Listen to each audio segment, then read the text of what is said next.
tentang alam. Katanya Zoroaster, kunci hidup yang pertama, jangan sampai kita buta terhadap logika alam, terhadap sunnatullah. Jadi harus paham logikanya hidup, logikanya alam semesta. Sejauh mana kekuatanmu, kapan kamu bisa sakit atau enggak, apa yang bikin kamu seneng, apa yang bikin kamu ndak enak, apa itu permainan alam. Apalagi urusan fisik. Jangan sampai kita buta. Kalau kita buta, ya kita akan ditaklukkan oleh alam. Padahal tugas kita kan taskhir, sakhara lakum. Allah sudah menaklukkan alam semesta untuk kita, ya kita jangan buta.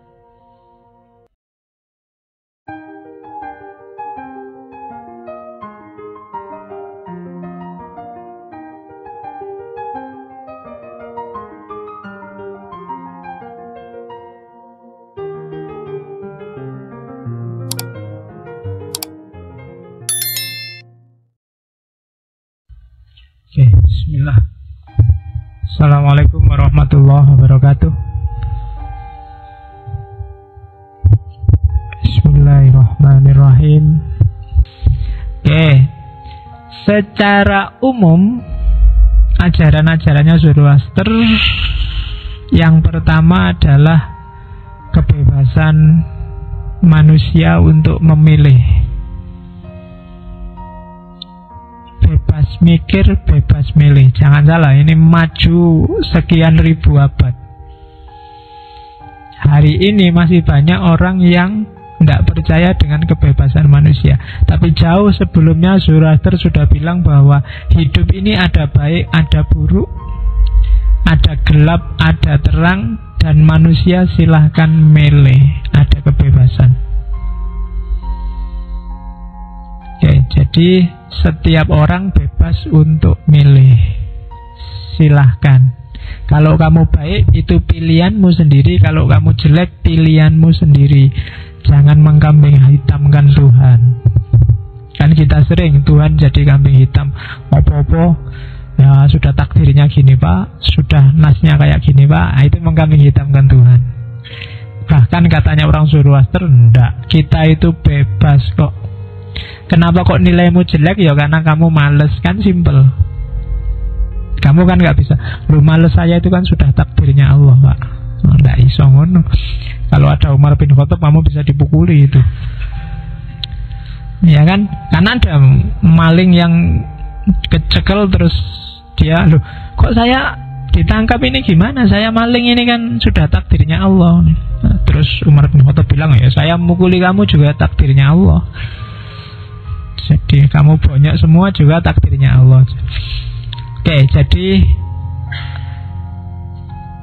gayanya orang Majusi, orang Zoroaster nanti menginspirasi beberapa kalangan di dunia Islam belakangan melahirkan kelompok namanya Qadariyah.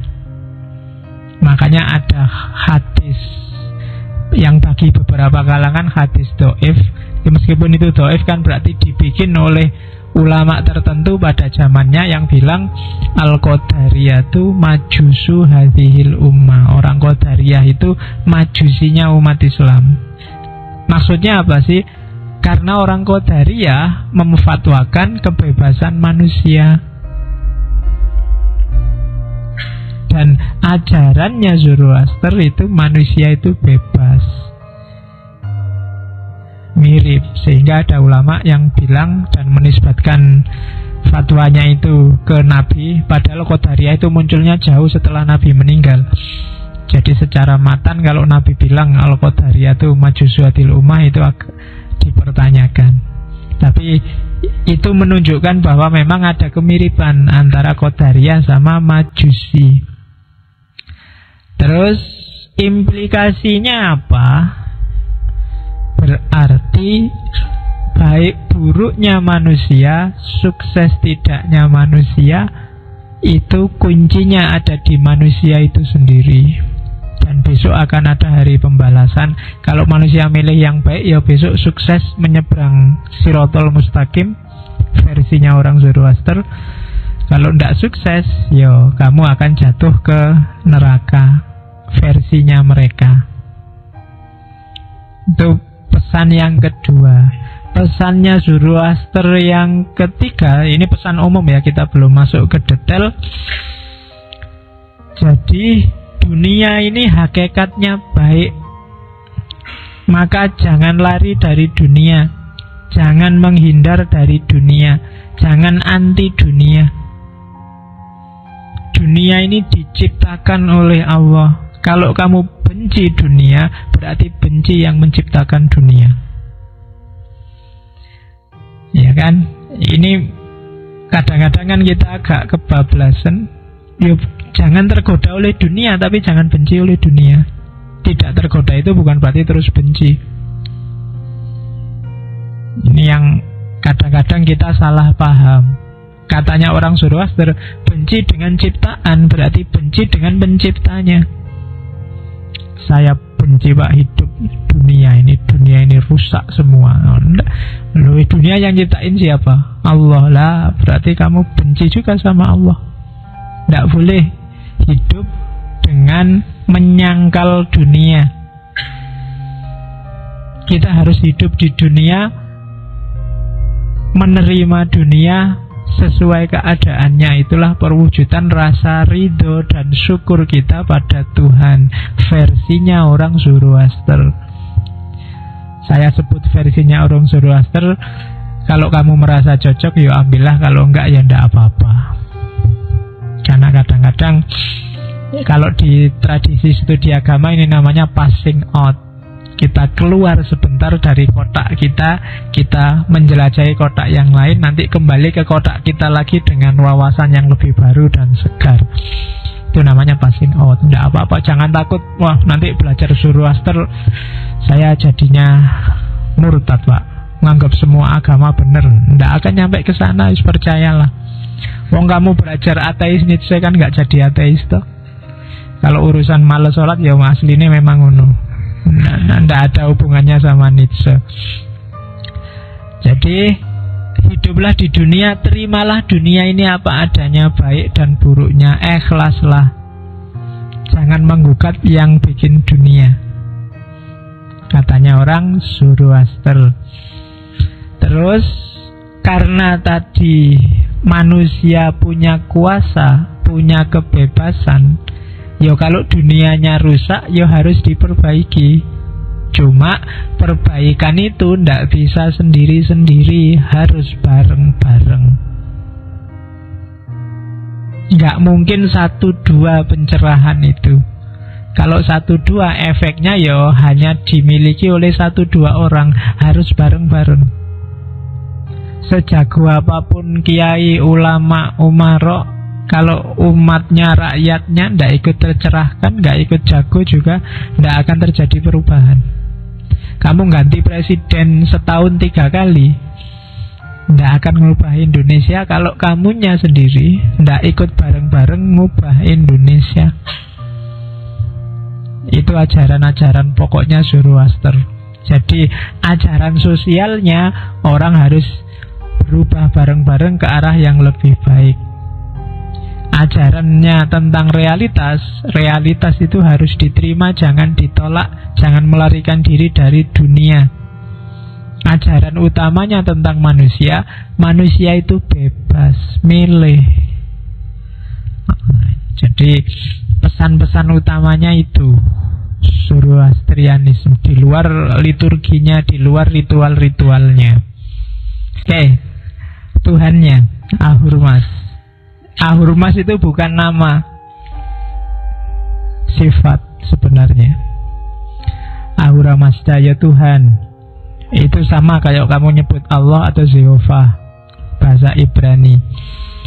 Ahu itu yang hidup, Ra itu yang menganugerahkan. Jadi yang maha memberi, yang maha hidup. Mazda itu dari bahasa Sanskerta, meskipun sekarang dipakai nama mobil itu ya, Mazda. Dari bahasa Sanskerta Mahada. Jadi Maha itu agung, Da itu pemberi. Di Indonesia istilah Maha kan diserap untuk semua sifat-sifat Tuhan. Maha besar, Maha penyayang, Maha pengasih. Ya, mahasiswa termasuk juga. Jadi Maha itu agung, Da itu pemberi. Jadi Ahura Mazda kalau diringkas mungkin ya dia yang maha hidup, maha pemberi. Jadi bukan nama, sebenarnya itu sifat. Jadi dan satu-satunya penguasa kehidupan, penguasa kebijaksanaan, penguasa cahaya, penguasa kebenaran. Ini potongan-potongan dari tulisannya B.S. Murty yang ngambil dari kitabnya orang Zoroaster yang saya sebut tadi, namanya Avesta. Saya lihat di internet banyak tulisan yang bilang ternyata di Zen Avesta, kitabnya orang Zoroaster, itu sudah diramalkan kedatangannya besok Nabi Muhammad. Nggak apa-apa sih, itu saya nggak tahu orang yang ngomong kayak gini apa dia setuju dengan Zoroastrianisme atau enggak. Karena dalam diskusi yang lain dia bilang Zoroaster itu musyrik, bikinannya manusia nyembah api. Tapi kok yo percaya kalau di kitabnya orang Zoroaster ada ramalan Nabi Muhammad. Harusnya kan ramalan itu nggak dipercaya, wong itu dari orang Zoroaster loh. Tapi kok yo seneng ada ramalan kayak gitu. Itu sebenarnya mau bilang bahwa lo mungkin yo bener Zoroaster itu, jangan-jangan mau bilang gitu. Kalau logikanya kan begitu. Kalau kamu terima bahwa ramalannya bener, besok ada Nabi Muhammad, berarti Avesta itu bener. Kalau Avesta benar, jangan-jangan orang Zoroaster benar. Kamu bilang di Injil, di Bible sudah diramalkan kedatangannya Nabi Muhammad. Loh, katanya Bible karangan, ndak asli lagi. Jangan-jangan itu palsu. Kok kamu sudah seneng kayak gitu? Kita kan sok-sok gitu kan. Ahok bilang, wah agama paling baik itu Islam loh. Kamu kan seneng luar biasa, kamu sebarkan kemana-mana. Ya, kamu kan harus ngukur itu kan, itu ucapan itu basa-basi atau ucapan itu serius atau trik atau apa, kan harus gitu. Zaman dulu nggak cuma kayak Ahok ngomong kayak gitu, ada yang sudah masuk Islam ikut naik haji sampai orang-orang cium tangan semua. Dia bilang Islam itu luar biasa bagus, indah. Namanya Senuk Horgronya. Iya kan? Tapi ya itulah kita, nggak konsisten, pokoknya golek senengnya dok, nyari enaknya sendiri, logikanya nggak dipakai. Maka yos kita pakailah logika, latihan mikir yang beres. Oke. Ahura Mazda itu senantiasa hadir, kapanpun, dimanapun. Ya, mirip kalau kata-kata Ahura Mazda di slide ini semuanya nanti kamu ganti dengan Allah, itu menurutku loh ya, yo masuk-masuk saja. Tidak perlu melanglang buana atau ke antariksa untuk mencarinya. Dengan hati yang murni dan kesucian nurani, engkau dapat menemukannya di dalam hatimu sendiri. Maka jangan heran kalau Zarathustra ini sangat berpengaruh dalam pikiran para sufi Persia nantinya. Al-Hallaj, Suhrawardi, Rumi, dan kawan-kawan. Karena memang ajarannya sangat dekat. Terus pegunungan dan samudra tidak bisa memisahkanmu dengan Ahura Mazda. Tapi pikiran yang jahat dapat memisahkanmu darinya.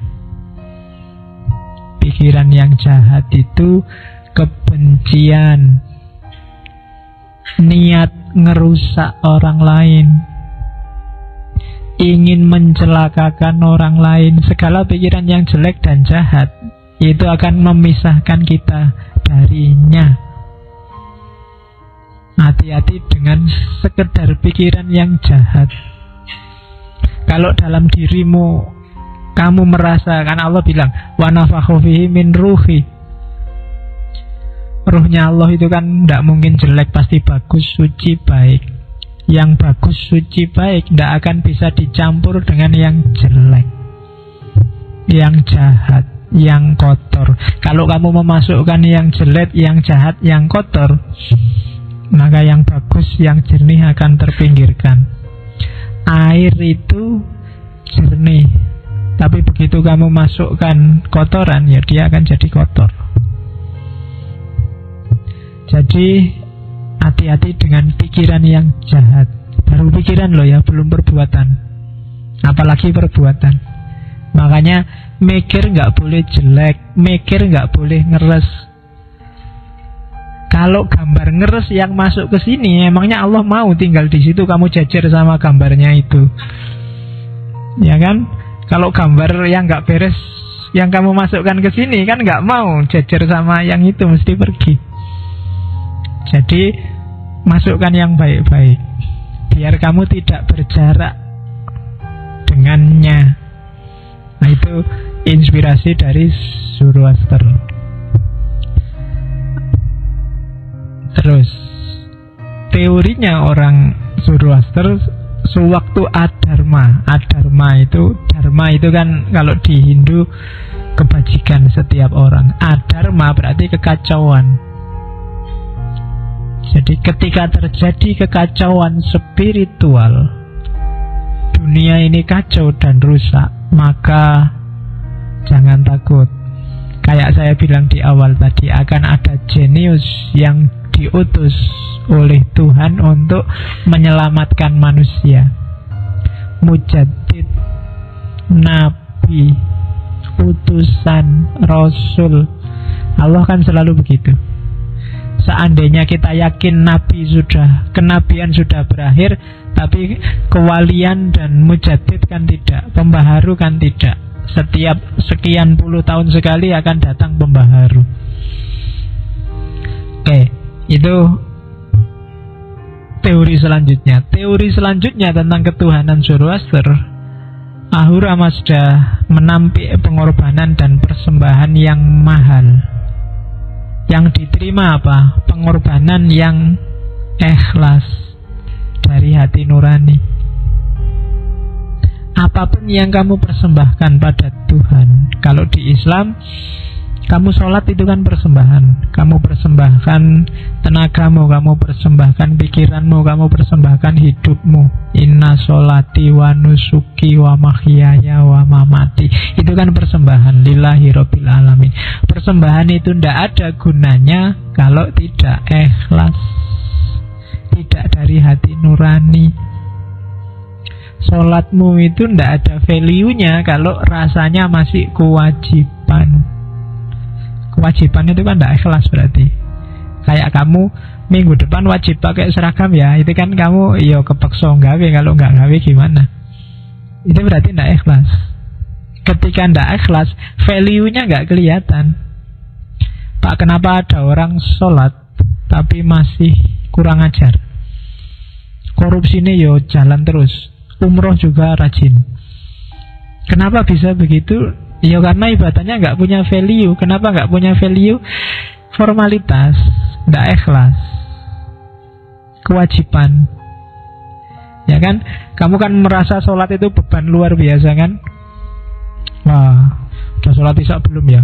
Ayo kan nendang sholat kan? Jadi rasanya dikejar-kejar, tiap hari disuruh sholat. Rasanya kan begitu. Seolah-olah jangan-jangan kamu nggak butuh sholat, tapi Allah lah yang butuh sholat.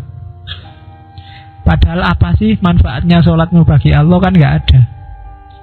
Tapi kamu merasa kalau pokoknya gitulah yang kamu rasakan sholat itu. Ibadah apapun, puasa itu, kalau boleh sebenarnya puasa ya jangan sebulan lah, atau sebulan dibagi-bagi setahun, tiap bulan 2 hari itu kan enak Pak ya, misalnya. Kenapa kamu usul kayak gitu? Karena kamu merasa berat. Kenapa berat? Karena bagimu itu masih kewajiban. Dan Allah tidak butuh sebenarnya sholatmu, puasamu, yang butuh kamu. Oke, jadi pengorbanan harus ikhlas. Ikhlas itu kamu ridho pada Allah, sehingga nanti Allah ridho padamu. Oke, Terus kalimat terakhir itu kalau di Avesta, aku tidak paham akan hakikatmu, wahai Ahurmas, namun apapun juga adalah di kau semata. Aku tidak ngerti Allah itu apa dan bagaimana, pokoknya aku yakin ada dan dia ada dimanapun. Segalanya dia. Ini deklarasi keimanan. Sejak kemarin saya tidak tahu sesi keberapa itu, 2-3 sesi kita ngomong perdebatan ada Tuhan, ada tidaknya Tuhan. Dan itu tidak selesai-selesai, kamu bingung luar biasa. Sifat-sifatnya kok tabrakan semua. Tapi katanya Zoroaster tidak tahu Allah itu apa dan bagaimana. Pokoknya aku percaya ada. Titik. Tidak harus cerewet. Daripada capek-capek. Percaya ada itu sama kayak rumusnya Zoroaster tadi, di pikiran, di kata-kata, dan di perbuatan. Coba dicek, apakah caramu mikir menunjukkan kamu percaya ada Allah apa enggak? Apakah caramu ngomong menunjukkan kamu percaya ada Allah apa enggak? Apakah caramu bertindak menunjukkan kamu percaya ada Allah apa enggak? Kalau kamu gagal terus kamu putus asa, itu menunjukkan kamu tidak percaya Allah ada. Kalau kamu jomblo terus kamu stres, itu menunjukkan kamu tidak percaya. Jangan-jangan kamu tanya, sebenarnya jodohku itu ada benar apa enggak ya? Ada enggak yang mengeluh gitu? Itu berarti kamu tidak percaya kalau Allah itu ada. Kata-kata juga begitu. Kenapa sombong itu sangat-sangat diwanti-wanti untuk diharamkan? Karena begitu kamu sombong, apakah dalam kata-kata atau perbuatan, berarti kamu tidak percaya kalau Allah itu ada. Jadi aku tidak paham Allah itu apa dan bagaimana, tapi aku percaya bahwa Allah itu ada. Kalau orang Jawa bilangnya Gusti Allah ora sari. Oke, jadi itu kebertuhanannya Zoroaster. Oke, ini sahadatnya. Sahadatnya sangat bermoral, kaidah-kaidah moral. Saya tidak tahu membacanya gimana, aku tidak ngerti ya bahasa anunya, ngerti terjemahan itu. Ada huk mata sama huk bukta sama huk wasta. Mungkin huk itu artinya benar. Mungkin pikiran yang benar, kata-kata yang benar, dan perilaku yang benar. Diingat-ingat urutannya ya. Jangan dibalik.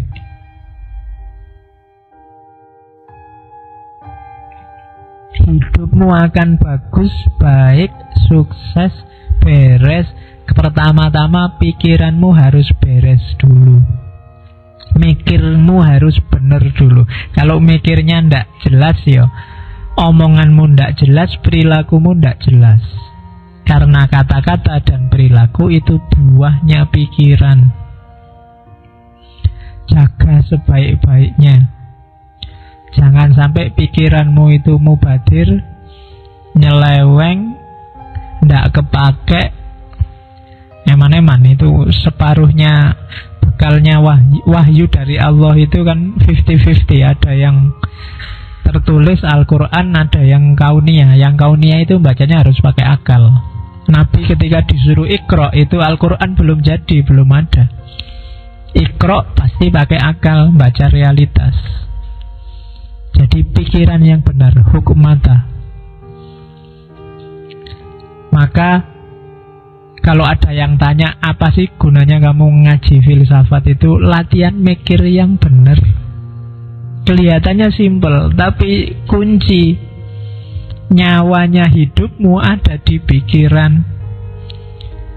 Kalau fisikmu sakit, apa aja dari fisik yang sakit tidak akan merubah statusmu dari manusia. Tapi begitu akalmu yang sakit, status kemanusiaanmu dipertanyakan. Ya kan? Jadi mikir dulu yang benar. Kalau sudah mikir yang benar, baru kamu bisa ngomong yang benar. Kalau omonganmu sudah benar, perilakumu juga harus benar. Jadi konsisten tiga-tiganya. Kata-kata benar gak ada gunanya kalau perilaku tidak benar. Kata-kata benar, pikiran gak benar, itu biasanya trik. Trik itu maksudnya ya acting. Kayak artis itu loh. Artis itu kan kelihatan bagus, mungkin kadang acting jadi wali, kadang acting jadi ulama, kadang acting jadi pejuang. Ya cuma acting. Dia cuma ngapalin skrip, menjalankan skenario-nya orang, pikirannya gak jalan. Tidak diawali dari pikirannya sendiri. Maka hidup jangan terlalu banyak acting. Jadi dirimu sendiri mikir yang benar, ngomong dan berperilaku yang benar, yang otentik versimu. Wong kamu bukan apa-apa kan, tidak butuh pencitraan macam-macam. Jangan gampang terpengaruh kan. Sekarang kan banyak orang pingin dicitrakan jadi anak baik, pingin dicitrakan jadi anak gaul, pingin dicitrakan. Ketika pingin dicitrakan itu biasanya tidak otentik kamu lagi. Jadi yang otentik mikir sendiri mana yang baik, yang pas menurut kamu. Oke, kamu boleh punya jenggot, boleh nggak jenggoten, asal pilihanmu sendiri. Nggak ada sini yang jenggoten ya, nggak apa-apa. Jenggot itu kan tidak wajib. Oke, ada sedikit-sedikit tapi tidak ada yang banyak. Karena memang gen kita itu ras mongoloid itu memang tidak gampang keluar jenggotnya. Beda sama yang daerah timur tengahan sana. Evolusi kita sudah lebih sempurna. Oke, orang ini. Oke. Jangan nunggu nanti yang jenggotan kamu sebut, wah evolusinya belum tuntas ini. Oke, kita lanjutkan lagi. Tidak apa-apa kan ada. Ini jenggot kita kan masih eceran satu-satu, nggak banyak. Kapan-kapan kalau punya jenggot ya jangan beli eceran lah, sak selop langsung yang biar kita masuk. Kita cari hikmah apa yang bisa kita ambil dari seorang Zoroaster. Saya ingin ngomong sedikit sebelum masuk ke sana. Perhatikan bahwa hampir di semua tradisi mistik agama-agama, api dan cahaya itu selalu jadi simbol ketuhanan. Tidak cuma Zoroaster. Jadi tidak luar biasa kalau mereka dalam ritualnya menggunakan media api. Jadi kalau di Hindu itu api disebut bahkan jadi dewa, namanya Yang Agni. Nabi Musa waktu dialog sama Allah, ilustrasinya ya kan, Allah menampakkan diri itu api. Kemudian Isa atau Yesus juga pernah menyebut, kenalilah kerajaan Tuhan dan Tuhan dalam dirimu, dan simbolisasinya api dan cahaya. Ayat Al-Quran juga banyak yang ngomong simbolnya Allah itu cahaya. Allahu nurus samawati wal ard, itu kan cahaya. Bahkan disimbolkan semacam pelita. Masalu nurihi kamiskatin fiha misbah al misbahu fi zujaja, dan seterusnya. Jadi api dan cahaya. Kalau di agama Hindu itu disebut pelita, cahaya ilahi. Kalau di agama Buddha disebut pencerahan, nirwana, dan seterusnya. Jadi tidak ada luar biasanya, kamu nggak harus heran kok ada yang nyembah api. Karena memang cahaya itu manifestasi visual paling dekat dengan cahaya itu api. Bahkan zaman dulu sampai karena cahaya dan api terus ketemunya matahari. Akhirnya ada banyak suku-suku tertentu yang disembah matahari. Bukan urusan kok bodoh banget ya matahari itu bisa apa, kan harusnya yang menciptakan matahari kan gitu. Tapi jalan pikirannya mereka begitu. Termasuk yang paling terkenal Ratu Saba yang disebut dalam Al-Quran itu kan Kila juga menyembah matahari. Sebenarnya fokusnya pada simbolisme api dan cahaya, termasuk beberapa agama Jepang. Jadi api dan cahaya itu membacanya simbolisme, bukan Tuhannya. Jangan disebut orang Zoroaster menyembah api, ndak. Kalau kamu sebut itu mereka marah. Sama kayak kamu dibilang orang Islam nyembah Ka'bah, kan enggak? Atau jangan-jangan kamu mau jawab iya, dimarahi orang banyak kamu. Jadi itu simbolisme, karena mereka punya Tuhan sendiri, kita punya Allah, mereka punya Ahurmas. Terus api, saya potong beberapa kalimat yang ada hubungannya sama api. Bagi yang belajar antropologi, api adalah titik awal ketika manusia mengenal kebudayaan.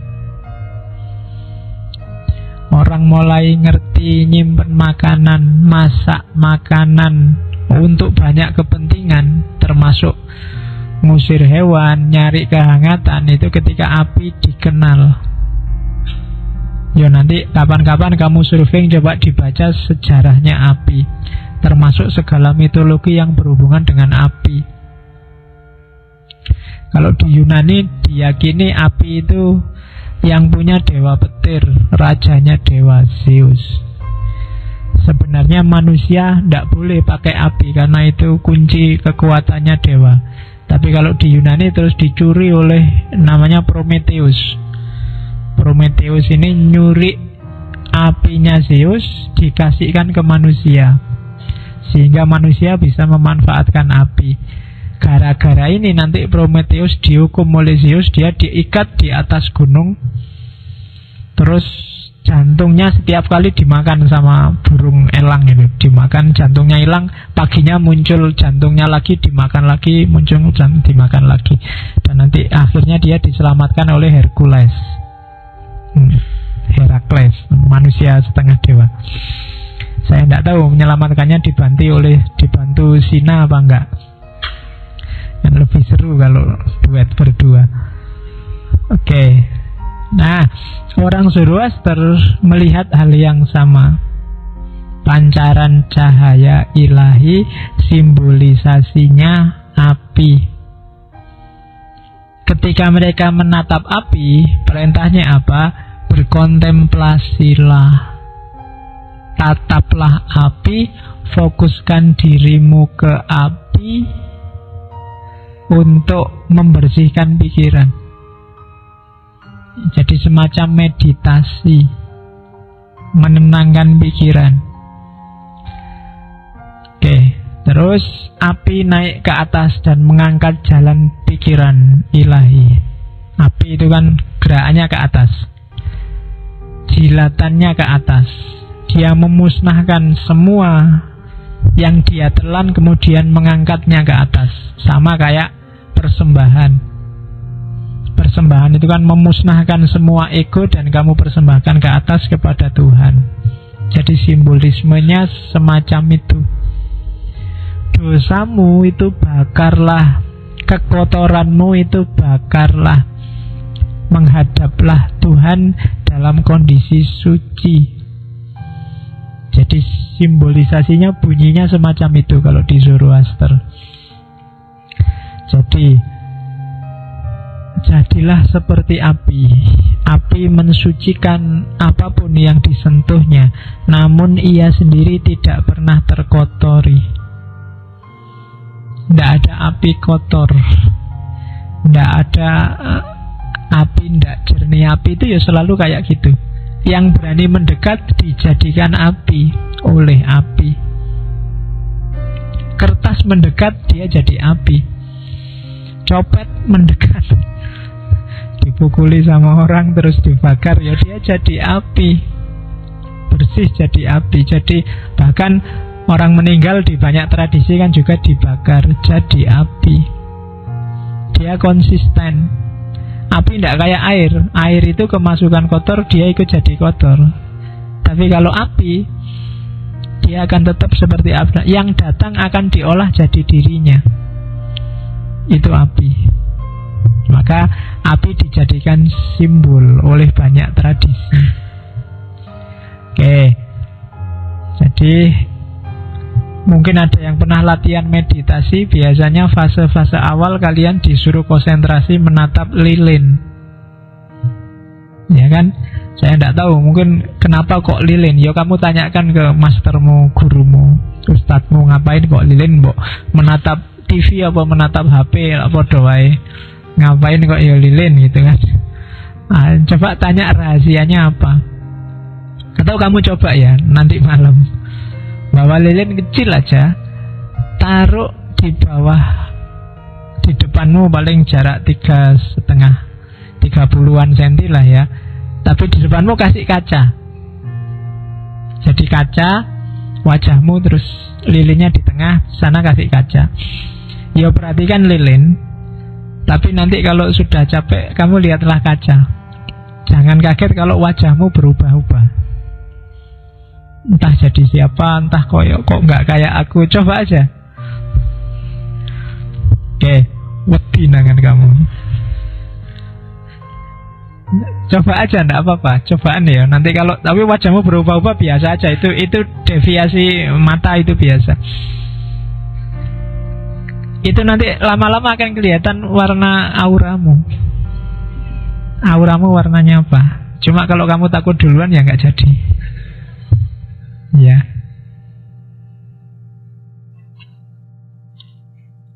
Ya aura itu menunjukkan karaktermu. Dan itu kalau auramu agak surem, remeng-remeng, ngopo ndak jelas apa saatnya harus diperjelas biar hidupmu enak.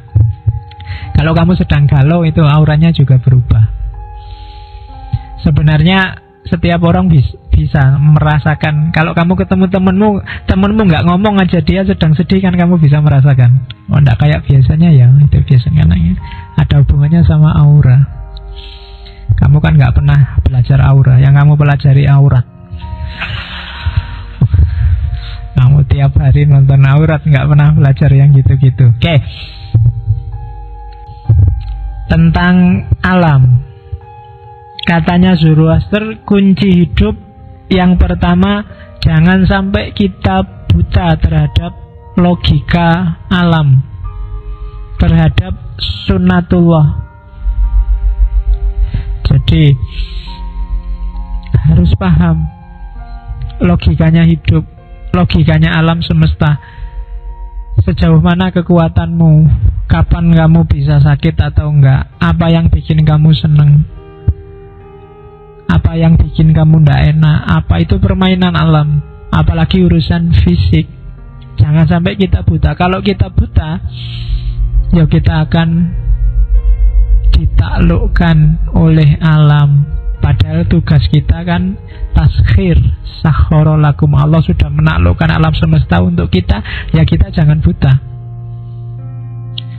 Terus menyatulah, itu ayat yang kedua. Ingatlah, kamu taklukkan alam, tapi dirimu juga bagian dari alam semesta. Maka kenali alam semesta juga kenali dirimu sebenarnya. Terus jangan sekali-sekali mencemari bumi, air, dan udara. Ajaran ekologis. Terus rerumputan, tak loncati ya, yang lain dibaca, mirip semua sama ajaran kita. Rerumputan, pepohonan, angin, ombak, burung-burung, fauna, semuanya bernyanyi, tersenyum, dan tertawa. Yang bisa sumpah, galau, dan nangis itu hanya manusia. Yang lain itu tiap hari ketawa.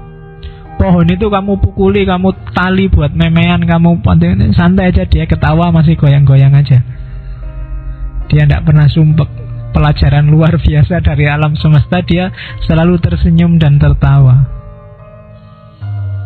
Maka kamu manusia, bergabunglah dengan orkestra alam.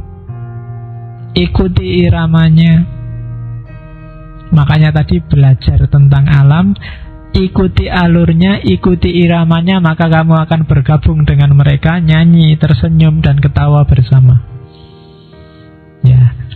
Ya meskipun kalau pas ketawa sendirian jangan dilihat orang, nanti kamu dianggap rodo stres. Tapi nikmati aja. Ya sekali-sekali coba diajak ngobrol, ada pohon-pohon di depan itu. Piye bro, kabarnya sudah lama ndak kesini? Tambah gede aja kamu, ndak apa-apa lah. Ngajak ngobrol lo ya. Lah daripada kamu curhat sama temen, sama pacar juga bikin sumpah kalau sama pohon-pohon, sama anu kan. Oke, terus diajak ketawa bersama. Nanti kalau ada yang moto dari jauh masuk Facebook, kamu dianggap wah baru kehabisan obat. Tapi ndak apa-apa berakrab ria. Yo anggap aja kamu setengahnya Nabi Sulaiman apa sopo yang bisa ngobrol sama makhluk hidup. Ya.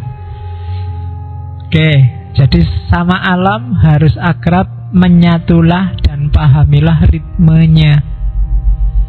Kelemahan manusia modern itu, manusia modern itu menguasai alam semesta, ngerti teorinya, tapi dia tidak masuk bergabung dengan orkestra alam. Malah dia mengacaukan ritmenya. Itu problem besar manusia hari ini. Oke. Terus kematian. Dia punya filosofi yang khas orang-orang ini tentang kematian. Saya kapan itu baca buku yang luar biasa dari tradisi Hindu tentang perjalanan jiwa setelah mati. Jadi setelah kamu meninggal, nanti akan melihat cahaya yang warnanya ini. Cuma ketika cahaya masih warnanya ini, jangan dipedulikan, jangan diikuti. Ikutilah terus jalanmu ke cahaya yang warnanya ini saja. Nanti di level, tadi perjalanannya dia, saya tidak tahu itu yang nulis pernah mati balik lagi apa gimana. Tapi bisa detail menjelaskannya. Setelah perjalananmu ini selesai, kamu akan dikasih pilihan macam-macam. Nah, kalau ada yang tertarik silahkan. Jadi perjalanan jiwa setelah mati. Jadi termasuk kapan putus apa? Karena jiwa kita dengan jiwa astral itu ada semacam talinya. Itu yang bikin tiap kali mimpi kita bisa balik lagi. Kalau tali ini putus, itu yang disebut meninggal. Nah itu kapan anunya itu filosofi kematian khas Hinduisme. Oke, katanya orang Zoroaster, kehidupan masa kini adalah awal kehidupan yang akan datang. Kehidupan ini merupakan tirtayatra, perjalanan suci ke kehidupan yang lebih tinggi. Mirip dengan hampir semua agama yang bilang bahwa hidup ini hanya mampir dari perjalanan kita yang panjang.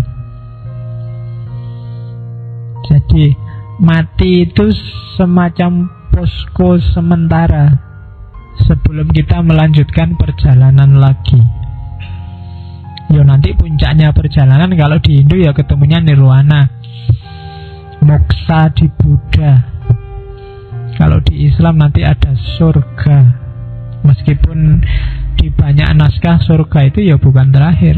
Ketemu terakhir itu ya ilaihi roji'un. Jadi kita itu ketemu terakhir ya sama Allah, menyatu bersama Allah. Surga juga termasuk salah satu posko yang harus kita singgahi. Terus katanya Zoroaster, jangan melarikan diri dari kematian, karena tidak ada yang dapat musnah sebelum waktunya tiba, dan tidak ada yang dapat menyelamatkanmu dari kematian sewaktu saatnya sudah tiba. Sangat Al-Quran kan, la yastakhiruna sa'atan wa la yastaqdimun. Idza jaa ajaluhum, kalau ajalnya sudah datang ya ndak bisa ditunda. Kamu nggak bisa lari. Oke, itu kan kayak ceritanya siapa? Nabi Sulaiman ada punya sahabat.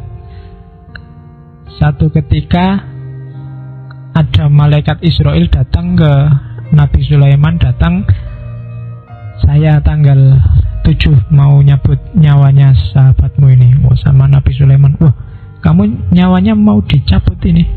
Terus dia pergi jauh, pokoknya biar nggak ketemu malaikat Israel. Nah, terus 2 hari kemudian malaikat Israel datang, loh kemana sahabatmu tadi? Dia takut, katanya 7 hari lagi mau dicabut nyawanya. Malaikat Israel malah bilang, itu yang saya bingung. Saya merasa nyabutnya nanti nggak di sini, kok orangnya ada di sini kemarin. Oh ternyata sudah pas sekarang dia datang ke sana. Jadi tidak mungkin ditunda, nggak mungkin dipercepat kalau sudah waktunya. Jadi satu-satunya yang kamu jangan galau justru itu kematian. Kebalik kan, kamu sumpek luar biasa, banyak orang stres luar biasa karena takut mati. Justru satu-satunya yang jelas dalam hidup kita adalah kematian. Yang lain nggak jelas semua. Besok anakmu berapa nggak jelas. Besok kamu sukses apa nggak jelas. Besok kamu mau jadi apa nggak jelas. Justru yang jelas satu-satunya, setiap orang besok mesti mati. Jadi kamu nggak perlu galau, nggak perlu mikir, nggak perlu sumpek tentang kematian. Terus hitunglah setiap hari ibarat anak tangga ke arah kematian, dan hiduplah setiap hari seakan-akan hari ini hari terakhirmu. Hadis kan ada yang kayak gini kan, ikmal lidunyaka ka'annaka ta'ishu abadan, dan seterusnya. Oke, jadi kematian kredonya, ajarannya ternyata tidak jauh-jauh juga sama ajaran kita. Mereka yakin ujung hidup kita kematian, dan setelah kematian hidup tidak selesai tapi melanjutkan perjalanan. Ada tadi siratal mustaqim, surga neraka segala.